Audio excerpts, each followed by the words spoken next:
नमस्कार. आयुर्वेदानुसार मूत्राची उत्पत्ती ही मोठ्या आतड्यामध्ये किंवा पक्वाशयात किंवा लार्ज इंटेस्टाईनमध्ये होत असते. ज्या वेळेला अन्नाचे मोठ्या आतड्यामध्ये पचन होत असते, अशा वेळेस द्रव स्वरूपात एक मलभाग तयार होतो. त्यालाच युरिन किंवा मूत्र असे म्हटले जाते. आयुर्वेदाचा विचार करता एक गोष्ट लक्षात घेणे गरजेचे असते. ज्या वेळेला अन्नाचे पचन जर सम्यक होत असेल किंवा अन्नाचे पचन जर व्यवस्थित होत असेल, तर अशा वेळेस तयार होणारे मूत्र त्याच्यामध्ये घनता ही कमी असते आणि द्रवभाग जास्त असल्यामुळे त्याचे किडनीमार्फत व्यवस्थित फिल्ट्रेशन होते आणि मूतखडे तयार होत नाहीत.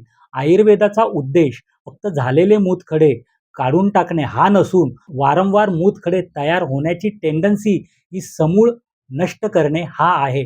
त्यासाठी अन्नाचे पचन व्यवस्थित होणे गरजेचे आहे असे आयुर्वेद शास्त्र मानते.